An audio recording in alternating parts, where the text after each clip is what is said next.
Oke guys, balik lagi sama gua di ini persepsi. Jadi informasi aja. Pas gua kemarin bikin status mau ngebahas tentang JHT, kebetulan gua dikabarin dengan salah satu teman gua, sahabat gua lama nih. Yang memang udah ketemu, udah sering ngobrol pas zaman SMA.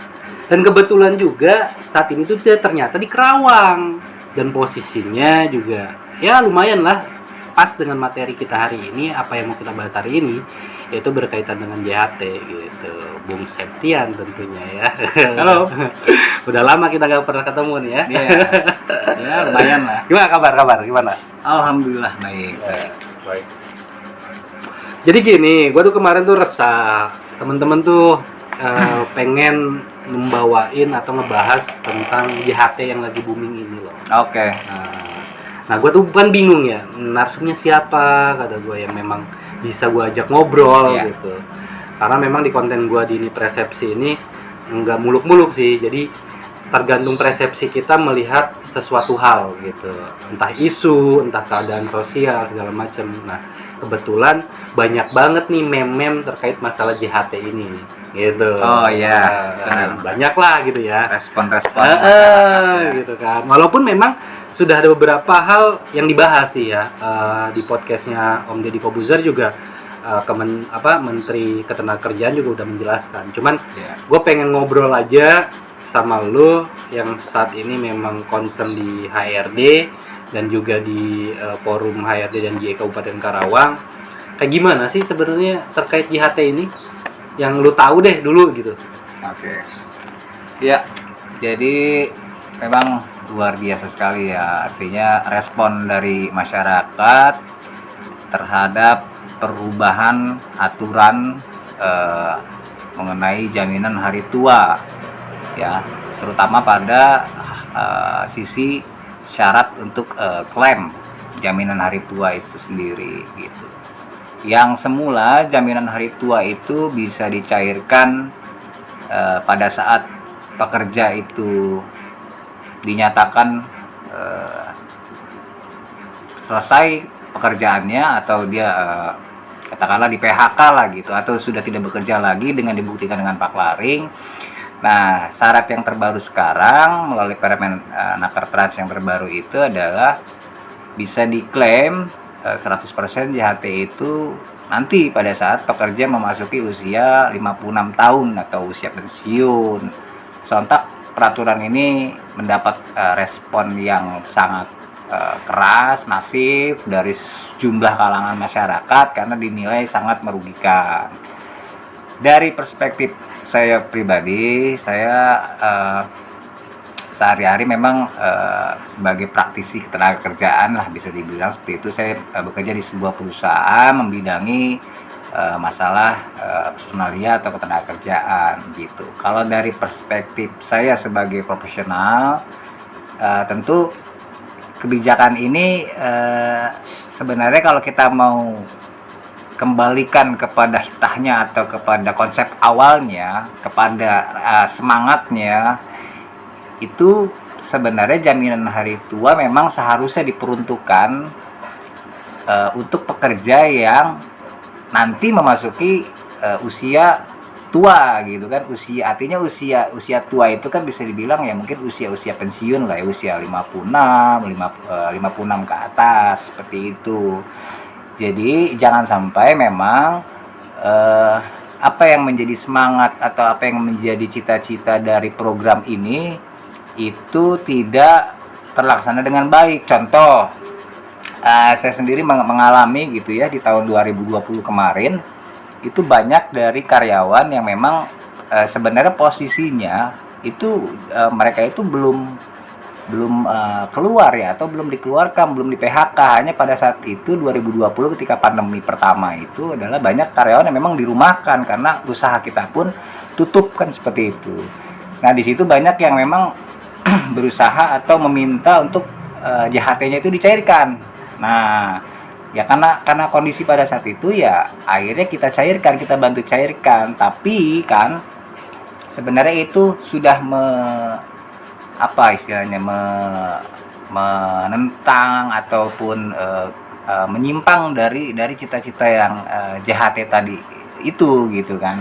Bung Rudi, harusnya kan memang JHT itu dikeluarkan pada saat dia tua, artinya apa, dia tidak menjadi semacam mungkin beban keluarga atau mungkin beban negara juga, kurang lebih seperti itu, sehingga pada saat dia memasuki usia tua itu setidak-tidaknya dia mempunyai pegangan, kurang lebih seperti itu. Nah, pada saat 2020 kemarin itu banyak yang akhirnya mencairkan, dan yang sangat disayangkan itu adalah uangnya terpakai untuk hal-hal yang sebenarnya mungkin kurang tepat gitu ya, hal-hal yang sebenarnya cukup konsumtif gitu. Walaupun sebenarnya itu memang hak pekerja ya, karena kan JHT ini iuran pekerja yang memang selalu dibayarkan tiap bulan dan itu menjadi tabungannya pekerja.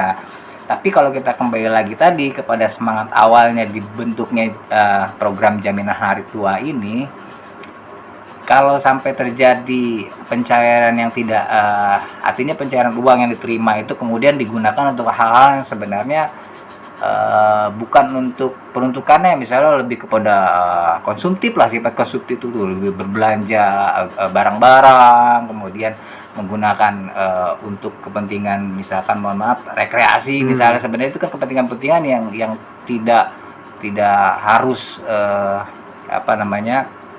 bisa mendukung kebutuhan hidupnya sehari-hari lah, kurang lebih seperti itu. Iya, Itu kalau dari sudut pandang saya sebagai profesional, kurang lebih seperti itu. Iya, berarti kan sebenarnya konsep dasarnya JHT ini itu adalah seperti yang disampaikan tadi, yaitu adalah dana yang dikumpulkan, yang diiurkan untuk menjamin di hari tuanya si pekerja, kan gitu ya konsep dasarnya.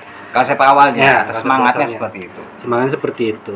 Nah, yang menjadi apa ya? Yang menjadi isu yang sangat besar juga kan, yang di headline-nya kan 56 tahun baru bisa dicairkannya itu kan. Sehingga itu yang membuat reaksi. Ya. Baik itu dari kalangan pekerja, buruh gitu kan, baik dari praktisi-praktisi, politisi-politisi, masyarakat umum. Kok bisa-bisanya seakan-akan seolah-olah ini di apa ya? Ada otoritas yang menghambat gitu. Padahal memang benar ini harusnya untuk dicairkan ketika lu udah tua agar lu punya tabungan, kurang lebih seperti itulah. Ya. Kalau yang tadi dijelaskan kan banyak pencairan JHT ini padahal dia belum resign karena kebutuhan-kebutuhan yang mendesak, akhirnya mencairkan JHT itu yang harusnya untuk produktif malah untuk konsumtif. Balik lagi kan gitu. Atau yang harusnya untuk pegangan dia gitu kan, untuk kebutuhan yang urgent lah atau semacamnya, malah ya. Sebenarnya memang cukup dilema juga ya, Bung. Jadi gini, bro, maksud gue tuh sebenarnya pro kontra yang muncul di tengah-tengah masyarakat terkait pencairan JHT ini gitu ya, yang sudah ada klausul harus 56 tahun ini. Pendapat lu nih, gue mau nanya, terserah lu mau dalam perspektif sebagai HRD kah atau sebagai, karena lu juga ketika lu jadi HRD juga lu juga karyawan juga kan sebenarnya. Ya kan? Iya. Pasti lu juga satu sisi secara manajemen perusahaan, wah mungkin ada baiknya, atau dari karyawan juga anjing gua dipersulit nih gitu loh. Nah, menurut lu kayak gimana sih sebenarnya ada pembatasan usia ini gitu? Ya.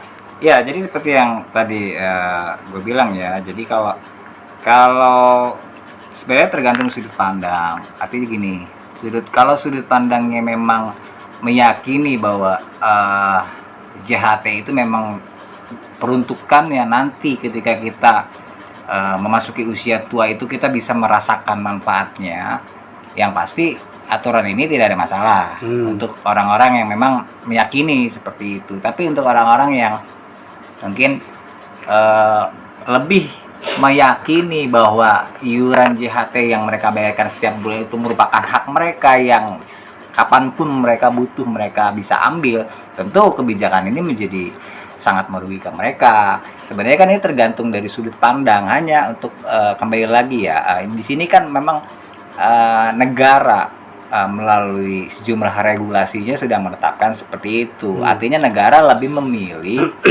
untuk menyiapkan masa tua para peserta itu tadi gitu. Jangan sampai tadi antisipasinya adalah dana yang sudah dikumpulkan oleh peserta dengan iuran, sudah dibantu juga dengan subsidi dari perusahaan itu tidak tepat guna lah, kurang lebih seperti itu. Tidak tepat guna.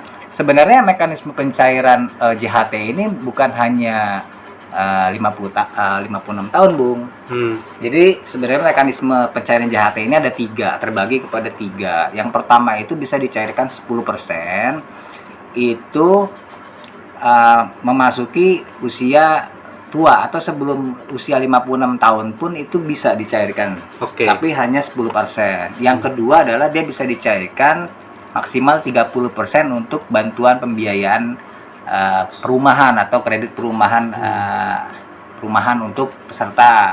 Nah, yang terakhir kalau JHT-nya mau dicairkan 100% tentu harus menunggu usia 56 tahun. Seperti itu. Tapi bukannya gue tolong klarifikasi juga ya kalau gue takut salah. Sebelum ada aturan Permenaker ini, bukankah JHT itu juga sudah sudah diatur batas usia pencairan kan sebelumnya juga? Enggak. Jadi aturan yang sebelumnya itu dulu pernah zamannya Menteri Tenaga Kerja Hanif Dakiri itu dia sempat mengeluarkan kebijakan bahwa JHT bisa dicairkan 100% dengan catatan si pekerja minimal bekerja selama 10 tahun tanpa terputus. Nah, pada saat itu juga kebijakan itu langsung direspon oleh masyarakat itu dengan penolakan tentunya gitu. Dan tidak lama kebijakan itu akhirnya kembali lagi seperti awal, bahwasannya JHT itu bisa diklaim dengan catatan si karyawan memang sudah di PHK atau sudah berhenti gitu. Itu aturan setelah perubahan. Pokoknya berhenti aturan, atau di PHK.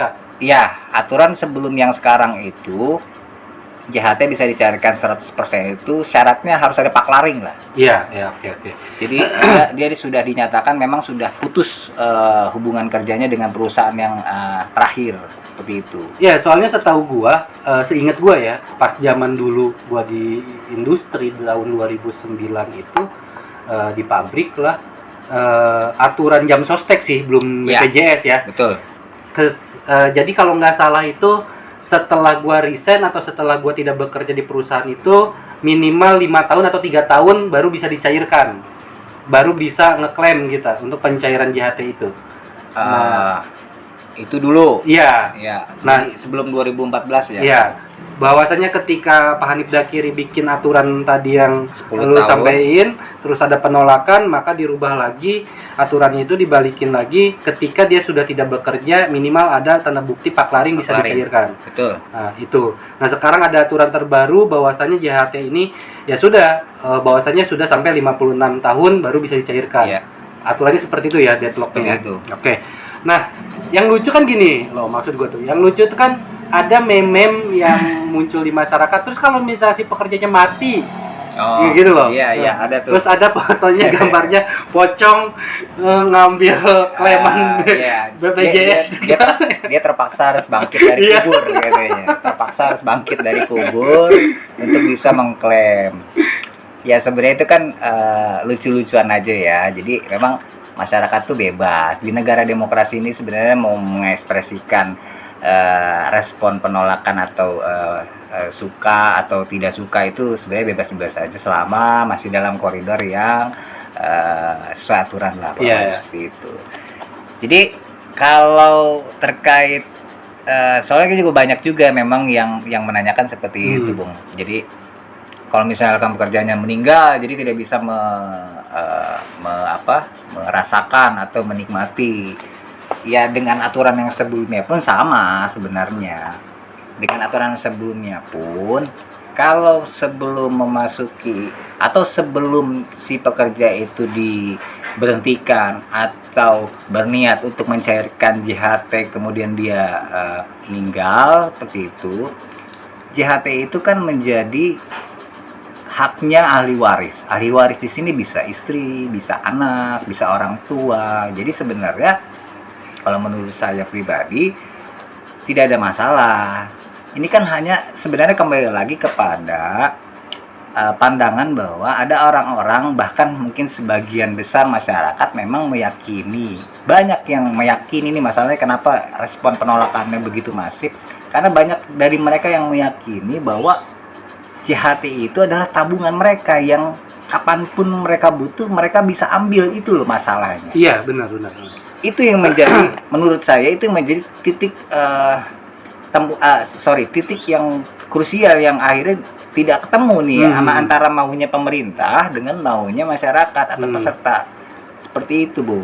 Iya, benar. Gue juga sepakat terkait masalah itu sih sebenarnya. Artinya kan gini, sebenarnya JHT itu mungkin statement gue ini pro dan kontra di tengah-tengah teman-teman pekerja ya. Tapi kalau kita berbicara pada filosofinya gitu dia, dasar pembentukan bahwa jelas loh ini tuh jaminan hari tua, bahwasanya ini tuh untuk hari tua lu gitu kan.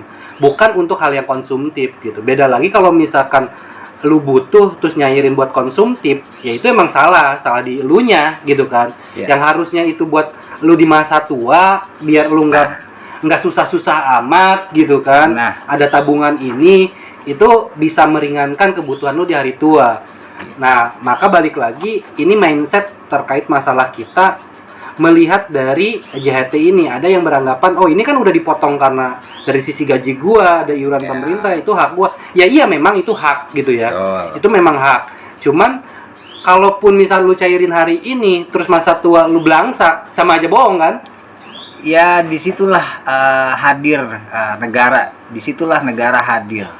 Maka negara untuk mengantisipasi hal-hal tersebut mengeluarkan sejumlah aturan, salah satunya ini seperti itu. Oke.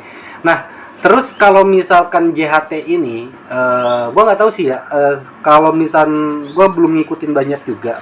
Kalau dari statementnya Menteri Tenaga Kerja itu, memang kan dengan aturan yang baru ini ada beberapa jaminan untuk pekerja sebenarnya sudah dijamin ya. Ya. Salah satunya kalau misalnya tadi ketika gue berstatement itu, terus ada yang komen kadang-kadang biasa ya, yang berpandangan bahwasanya, oke, ini misalkan hak gua untuk hari tua. Terus kalau misalnya gua di PHK kayak gimana? Kan sebenarnya ada kan aturan yang PHK itu? Ya. Jadi program dari BPJS Ketenagakerjaan itu ada 5. Yang pertama yang sekarang sedang booming itu JHT, jaminan hari tua. Yang kedua itu ada jaminan kematian. Ya, jadi pertama JHT, kedua JKM, jaminan kematian, yang ketiga itu JKK, jaminan kecelakaan kerja, yang keempat itu JP atau jaminan pensiun. Nah, yang terakhir pemerintah itu tahun lalu itu sudah mulai launching itu jaminan kehilangan pekerjaan. Nah, maka dengan adanya program yang terbaru ini, jaminan kehilangan pekerjaan, pemerintah berusaha untuk semacam mengkompensasi.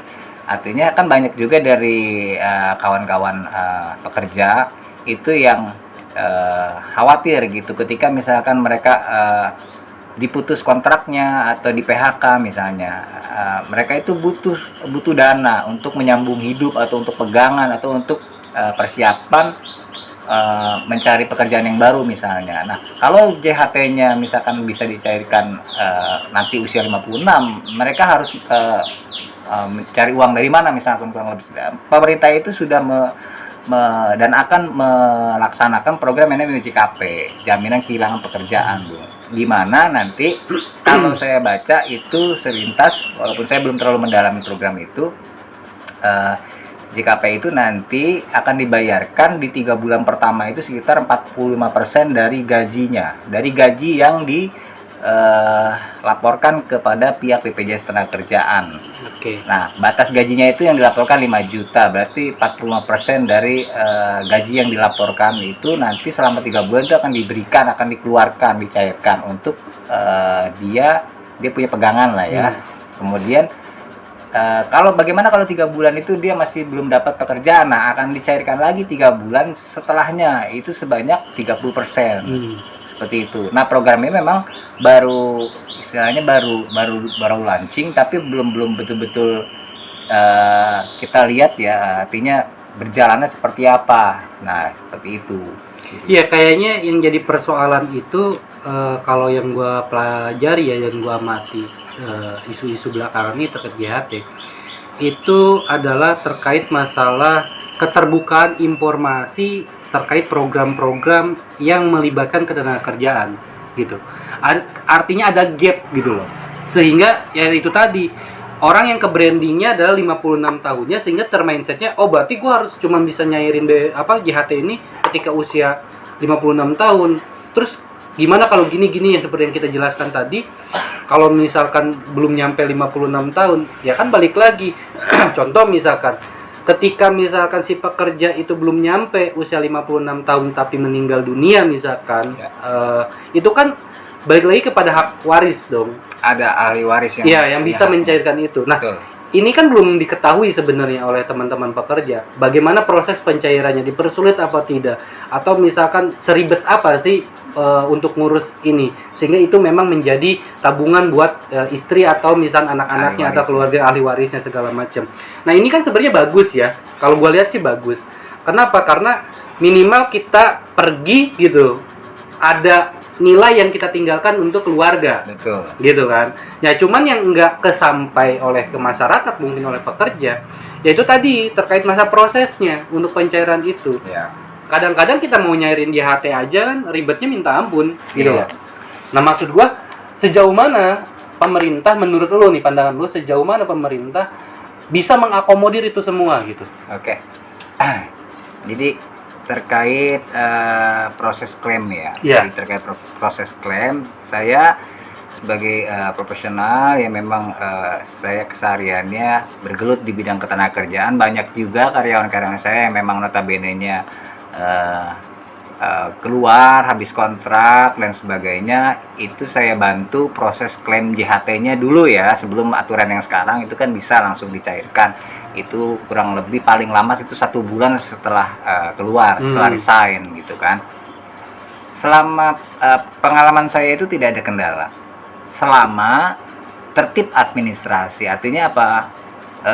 Si peserta ini tidak ada masalah di administrasi. Misalnya kakaknya beda dengan KTP, atau KTP-nya misalkan tidak sesuai kakak, atau bahkan mungkin surat nikahnya bermasalah gitu. Nah, ya kalau yang seperti itu ya tentu harus diperbaiki dulu administrasinya. Tapi ketika administrasinya itu tidak ada yang bermasalah, artinya administrasinya lengkap semua, tidak ada yang masalah, namanya sama, terus tanggal lahir semuanya sama, itu nggak lama proses pencairan itu, ya betul-betul 1 bulan itu paling maksimal gitu. Kecuali ada satu kasus ya, saya pernah menangani itu, posisinya karyawan itu dia sudah bercerai gitu. Nah, surat cerainya nggak ada. Nah, itu harus diminta dulu surat putusan perceraian dari pengadilan agama. Nah, itu memang agak sedikit lama dan agak sedikit drama memang di situ gitu.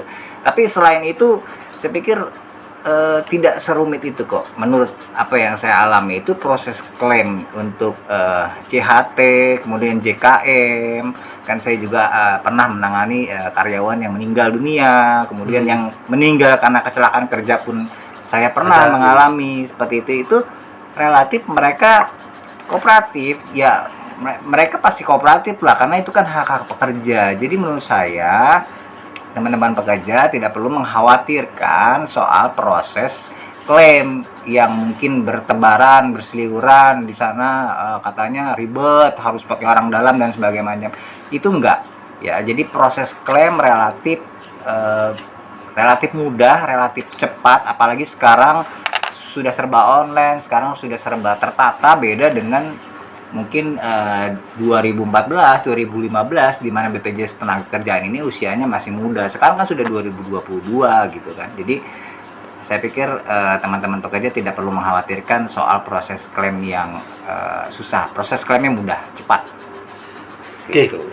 Nah, ada lagi yang muncul sih di publik itu ya, terkait masalah JHT ini. Kalau misalkan tadi kan udah disampaikan kemudahan terkait masalah pencairan ya teman-teman, terkait masalah lu mau nyairin nih JHT selama administrasinya lengkap, administrasinya terpenuhi, ya itu baik-baik aja kan gitu ya. Iya. Nggak ada problem lah ya Nggak ada. di lapangan. Ya. Ya memang kadang-kadang kitanya juga sih gitu ya, yang gua lihat ya, kitanya juga sih. Ya gua ada temen jadi calo malah gitu ya. Kan itu Ya.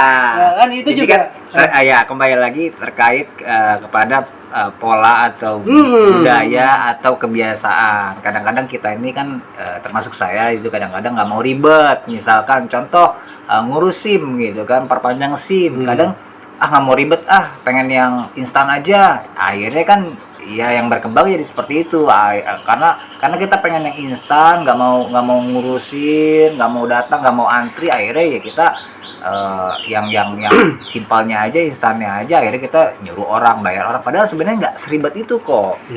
Gitu. Nah, terus terkait ada framing, seolah-olah ada framing dengan adanya ketentuan JHT harus sampai 56 tahun baru bisa dicairkan, seolah-olah di framing, oh ini dananya untuk membantu pemerintah nih, pemerintah kekurangan duit nih. Itu gimana tuh? Ya Setujukah dengan framing itu? framing ya. Kalau framing silakan aja ya. Artinya itu kan opini ya. Framing mencoba untuk menggiring opini. Salah framing itu. Ya, kalau soal itu kan framing sebenarnya sah-sah aja ya. Artinya masyarakat kan silakan punya pandangan kan, silakan aja mau memilih yang seperti apa. Tapi menurut saya pribadi janganlah di framing seperti itu, karena ketika waktunya hak itu kita bisa cairkan, pemerintah tidak ada satupun alasan untuk tidak mencairkan pada saat itu. Artinya tadi yang saya katakan, ketika syarat administrasinya kita terpenuhi, sudah lengkap semua, itu pada saat itu juga pemerintah mencairkan dan harus mencairkan gitu. Jadi kita tidak perlu pusing nanti uangnya ada atau enggak, terus kita juga tidak perlu pusing sampai berpikir bahwa uang itu akan digunakan untuk apa, mau dikemanakan. Itu ya ranahnya pemerintah gitu, ranahnya negara dalam hal ini gitu ya. Artinya kalau kita dari sisi pekerja sebenarnya kan kewajibannya hanya menyisihkan sebagian dari gaji kita untuk kita tabung gitu, untuk kita setor. Dari sisi pengusaha pun seperti itu, kewajibannya untuk mensubsidi, untuk membantu pekerja seperti itu. Jadi terlalu jauh kalau menurut saya, kita harus berpikir sampai kepada sebuah pemikiran pengelolaan keuangan negara, itu saya pikir terlalu jauh ya. Tapi maksud gue gini loh, kalau ya di tengah-tengah masyarakat tentu ada lah yang berpikiran seperti itu ya, framing seperti itu gitu kan, sehingga oh iya nih, sehingga terbawa kepada framing tersebut.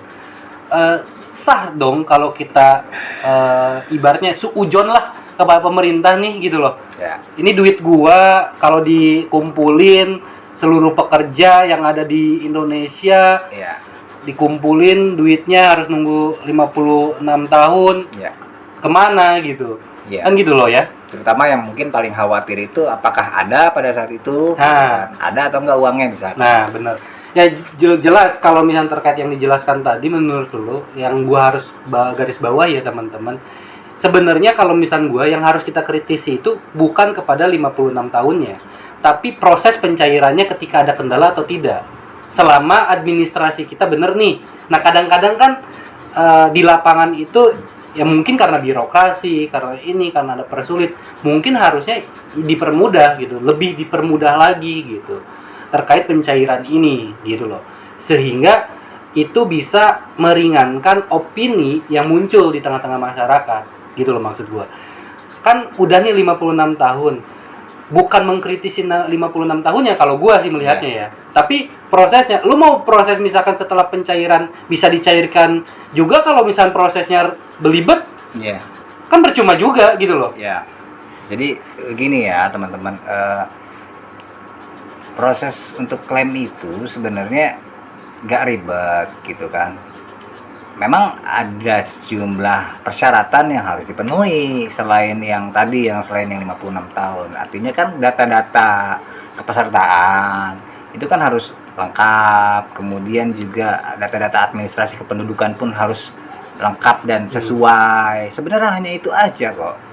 Toh juga memang harus seperti itu. Kita punya data administrasi kependudukan misalnya yang tadi saya sudah sempat singgung, misalkan antara akte lahir, kemudian kakak, kemudian KTP, itu kan semua memang harus itu sesuai gitu. Kalau nggak sesuai kan nanti akan jadi tidak sinkron Ya, lu datanya siapa? gitu kan. Lu siapa? Jangan sampai nanti jaminan hari tua itu atau klaim BPJS itu cair kepada orang yang salah misalnya, kan seperti itu. Jadi kalau kesesuaian data saya pikir bukan hanya soal klaim BPJS Tenaga tapi klaim BPJS Kesehatan, kemudian misalkan kita mau ngurus pajak atau misalkan kita mau mengurus keimigrasian, itu kan sebenarnya kita sudah terbiasa.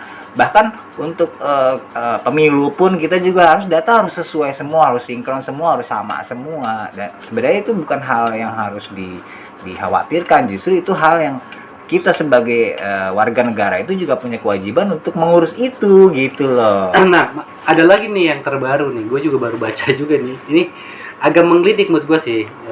Gue minta pendapat lu juga sih. Sekarang itu melakukan akta jual beli tanah, itu harus ada BPJS. Loh. Itu menurut lu apa sih urgensinya gitu loh? Ya, jadi begini, memang sepintas itu agak lucu ya. Jadi kan gini, beberapa tahun ke belakang itu sebenarnya pemerintah itu sudah punya wacana seperti itu ya.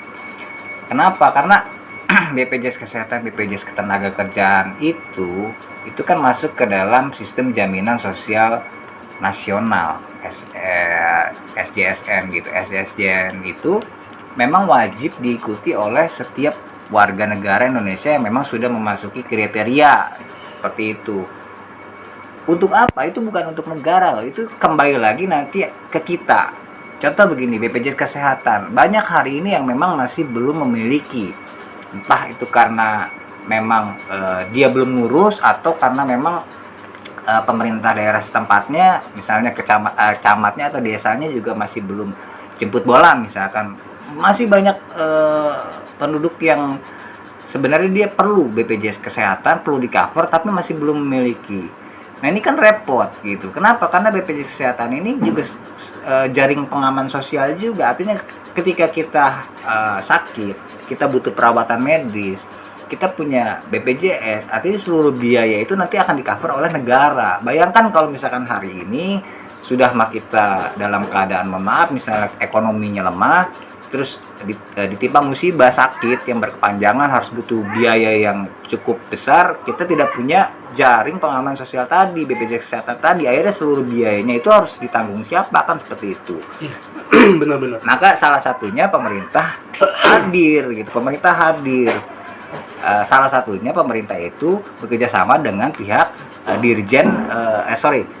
Kementerian ATR ya. ATR itu Agraria dan Tata Ruang. Makanya tadi keluarlah kebijakan bagi siapapun yang mau akte jual beli tanah misalnya, itu harus melampirkan kartu pesertaan aktif BPJS Kesehatan. Sebenarnya bukan hanya Kementerian ATR aja, mungkin kementerian-kementerian yang lain, pajak misalnya, mengurus NPWP harus punya BPJS Kesehatan misalnya. Terus mengurus SIM nanti harus punya kartu BPJS Kesehatan. Itu bisa saja terjadi semata-mata pemerintah itu hadir untuk bisa mengatur rakyatnya, mengatur masyarakatnya untuk wajib menjadi peserta. Wajib menjadi peserta itu bukan semata-mata iurannya yang wajib, tapi supaya di kemudian hari masyarakat ini membutuhkan biaya pengobatan itu bisa di-cover oleh negara, seperti itu. Ya berarti adanya program ini semata-mata untuk mendorong masyarakat bisa mendorong, terlindungi. betul, untuk mendorong kesadaran masyarakat, kewajiban masyarakat untuk bisa menjadi peserta. Nah, itu ya. Jadi sebenarnya adanya program atau wacana-wacana yang muncul di tengah-tengah masyarakat ini itu untuk mendorong kita agar kita terlindungi, kurang lebih seperti itu. Memang yang belum dipahami oleh masyarakat itu terkait masalah asuransi itu seperti apa. BPJS ini kan sebenarnya asuransi ya. Asuransi. Ya cuma memang penanganannya oleh pemerintah aja gitu ya kalau di BPJS. Nah mungkin nanti gue di ini persepsi yang lainnya akan gue bahas lebih detail terkait masalah asuransinya. Nah, terakhir deh, Ya. gue pengen tahu pandangan lu terkait BPJS Ketenagakerjaan ya. Harapan, bukan harapan ya sebenarnya, pandangan persepsi lu deh.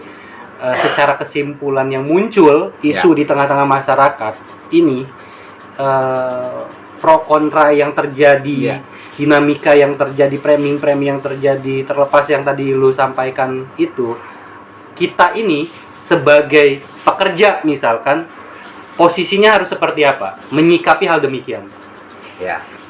Ya, kalau soal menyikapi, saya sih tidak bisa memaksa teman-teman pekerja yang lain untuk menyikapinya, meresponnya sama seperti saya. Tapi kalau saya pribadi boleh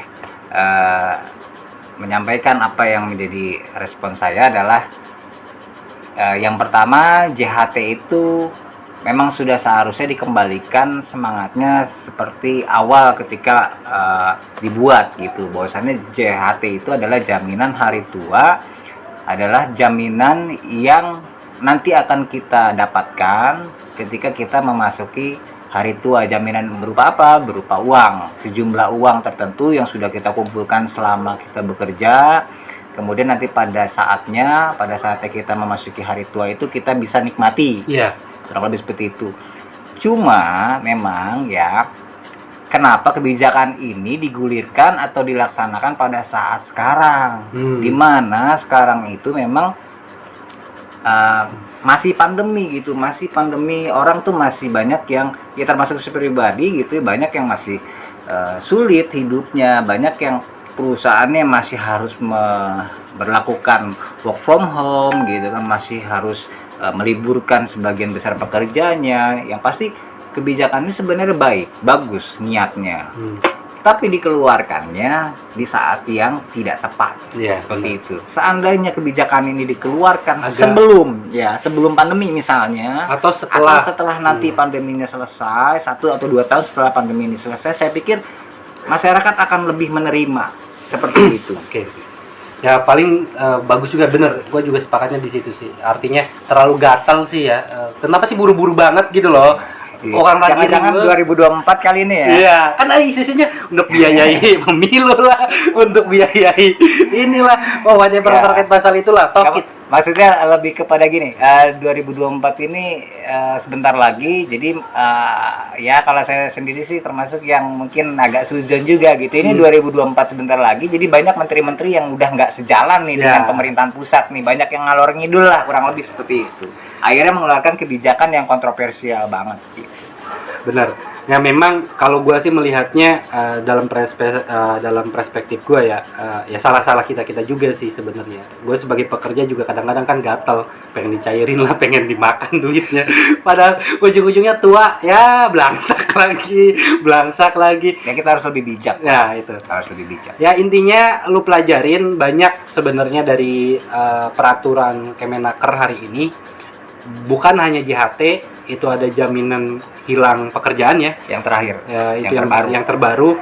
Jadi ketika lu di PHK sepihak atau di PHK, ya itu juga ada hak lu untuk bisa lu sampaikan dan lu minta.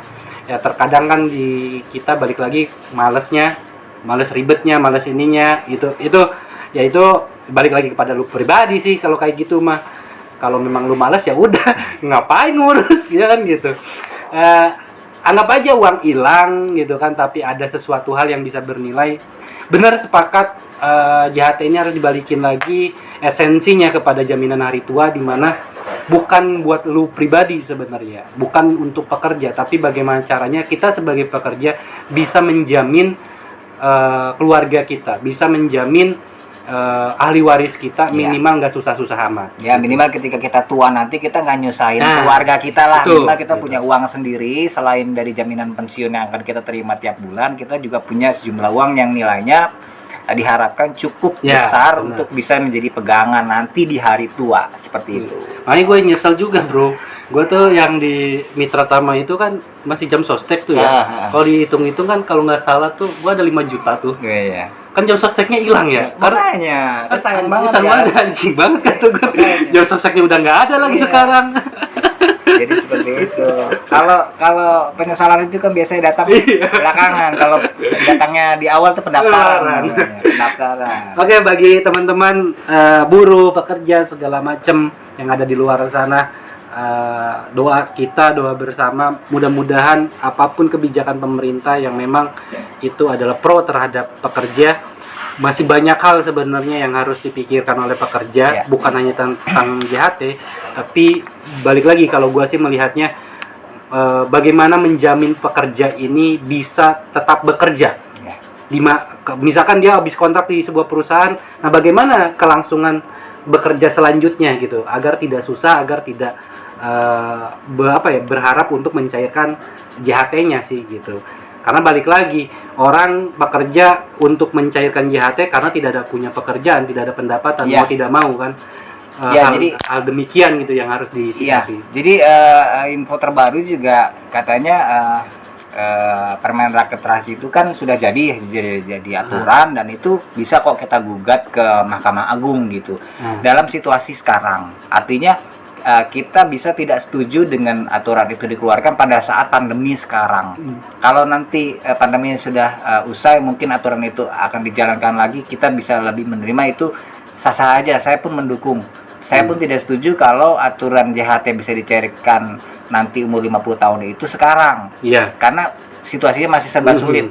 Jadi masih pandemi, jadi lebih baik aturan itu kita gugat ramai-ramai ke Mahkamah Agung, kita batalkan itu supaya JHT di masa pandemi ini masih bisa dicairkan langsung ketika si pekerja ini mengundurkan diri atau di PHK seperti itu. Oh, itu harus ke Mahkamah Agung ya? Ya, jadi permen di bawah Jadi di bawah perundang-undangan. Itu kan di bawah undang-undang. Jadi Permen Trans itu kan masuknya ke Undang-Undang Sistem Jaminan Sosial Nasional, Undang-Undang SJSN. Nah, itu bisa digugat ke Mahkamah Agung untuk dibatalkan pelaksanaannya.